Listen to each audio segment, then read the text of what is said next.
Welcome to Python Life YouTube channel. So today manam every IT employee must know technical terms in IT industry. So freshers కానీ so వెళ్ళాలి అనుకుంటారు కదా IT field లోకి. So అలాంటి వాళ్ళకి ఖచ్చితంగా ఈ టెక్నికల్ టర్మ్స్ అనేవి తెలిసి ఉండాలి. సో ఇప్పుడు వాటి గురించి మనం తెలుసుకుందాం. సో ఫ్రెషర్స్ కంపెనీలో జాయిన్ అవ్వగానే వాళ్ళ యొక్క ప్రాసెస్ మీటింగ్స్ అనేవి ఎలా ఉంటాయో మనం ఈ వీడియోలో క్లియర్గా తెలుసుకుందాం. సో మీకు ముందే వీటి గురించి తెలిస్తే ఏంటి అంటే జాయిన్ అయ్యాక మీకు ఒక కాన్ఫిడెన్స్ అనేది ఉంటుంది. సో ఈ వీడియోలో నేను కేటీ సెషన్స్ అంటే ఏంటి, ఆఫ్ షోర్ టీమ్ అంటే ఏంటి, ఆన్ షోర్ టీమ్ అంటే ఏంటి, అలాగే stand up meetings, build and deploy, sprint, so వీటి గురించి మనం డిస్కస్ చేద్దాం, ఇలాంటి టెక్నికల్ టర్మ్స్ గురించి. సో ఇప్పుడు ఫస్ట్ వచ్చేసి ఏంటి, what is a KT sessions in IT. So చాలామంది ఫ్రెషర్స్ జాయిన్ అవ్వగానే లైక్ కేటీస్ ఇస్తున్నారు మాకు అని చెప్తారు. సో ఏంటి అని అంటే ఎవరైతే ఎక్స్పీరియన్స్ పర్సన్స్ ఉంటారో, ఆల్రెడీ ప్రాజెక్ట్లో వర్క్ చేసిన వాళ్ళు ఉంటారో, సో న్యూ ఎంప్లాయీకి జాయిన్ అయినప్పుడు ఆ ప్రాజెక్ట్ గురించి ఫుల్ డీటెయిల్స్ అనేవి ఎక్స్ప్లెయిన్ చేస్తారు. సో అలా ఎక్స్ప్లెయిన్ చేయడాన్నే, అలా నాలెడ్జ్ని షేర్ చేయడాన్నే కేటీ అని అంటాం. సో ఇంకో సినారియోలో చెప్పాలి అంటే ఎవరైతే ప్రాజెక్ట్ నుండి రిలీవ్ అవుతున్నారో సో అతని ప్లేస్లో వచ్చిన న్యూ ఎంప్లాయీకి ఆ ప్రాజెక్ట్ గురించి కంప్లీట్ డీటెయిల్స్, వర్క్ ఫ్లోని షేర్ చేయడాన్ని మనం కేటీ అని చెప్పొచ్చు.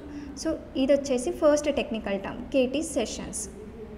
సో నెక్స్ట్ ఏంటి, what is a standup meetings. So standup meetings అంటే ఏంటి అంటే ఫర్ ఎగ్జాంపుల్ ఇప్పుడు మీ ఫ్రెండ్స్ దగ్గర కానీ తెలిసిన వాళ్ళ దగ్గర నుండి ఐటీ ఫీల్డ్లో ఉంటే వాళ్ళు అంటూ ఉంటారు మాకు ఇప్పుడు స్టాండప్ కాల్ ఉంది, స్టాండప్ మీటింగ్ ఉంది, ఎవ్రీడే ఉంటుంది అని చెప్తూ ఉంటారు.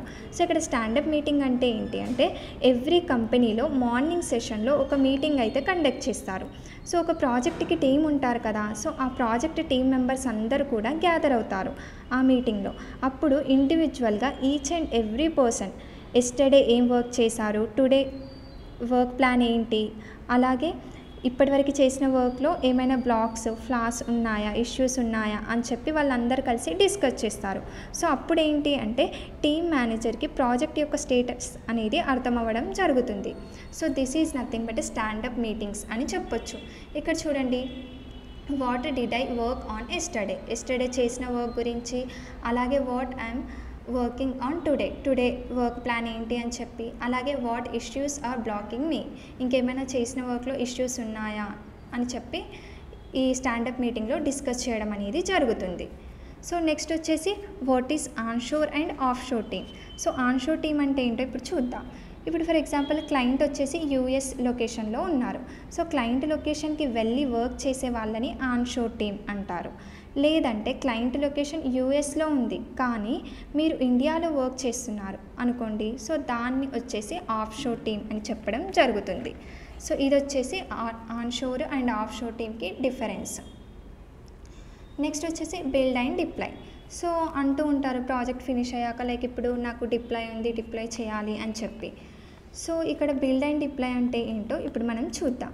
డెవలపర్ రాసిన మొత్తం కోడ్ని కంపైల్ చేసి ఎగ్జిక్యూట్ చేసిన తర్వాత దాన్ని ఒక ప్యాకేజ్ ఫైల్ లాగా క్రియేట్ చేస్తారు. అంటే లైక్ ర్యార్ ఫైల్ లాగా కానీ జిప్ ఫైల్ లాగా కానీ క్రియేట్ చేస్తారు. దాన్ని బిల్డ్ అంటారు. అదే ఫైల్ని మీరు సర్వర్లో కాపీ చేయడం కానీ సర్వర్లో ఎగ్జిక్యూట్ చేయడాన్ని డిప్లాయ్ అని అనడం జరుగుతుంది. సో ఇది వచ్చేసి build and డిప్లాయ్కి difference.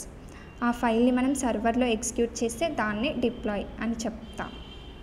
So this is nothing but A build and deploy. So next వచ్చేసి వాట్ ఈజ్ ఎ స్ప్రింట్ అంటే ఏంటి. సో ఈ టెక్నికల్ టర్మ్ గురించి చూద్దాం. సో టాస్క్ని ఎన్ని రోజుల్లో ఫినిష్ చేస్తారు, సో ఆ టాస్క్ని ఇచ్చే కన్నా ముందు ఒక మీటింగ్ కండక్ట్ చేస్తారు. సో అప్పుడు లైక్ అడుగుతారు ఈ టాస్క్ని మీరు ఎన్ని రోజుల్లో ఫినిష్ చేయగలుగుతారు అని చెప్పి. సో అలా డిస్కస్ చేసినప్పుడు అతను లైక్ నేను ఈ 3 వీక్స్లో కానీ 2 వీక్స్లో కానీ ఈ టాస్క్ని ఫినిష్ చేస్తాడు అని చెప్పి కమిట్ అవ్వడం జరుగుతుంది. సో అలా కమిట్ అవుతారు కదా, సో ఆ టైం పీరియడ్ని 2 to 3 వీక్స్ ఉంటుంది కదా, సో అతను తీసుకున్న టైం పీరియడ్ని మనం ఇక్కడ స్ప్రింట్ అని చెప్పడం జరుగుతుంది. So these are the technical terms used in IT field. So ఇలాంటి యూస్ఫుల్ ఇన్ఫర్మేషన్ కోసం మన పైథాన్ లైఫ్ యూట్యూబ్ ఛానల్ని సబ్స్క్రైబ్ చేయండి. Thank you.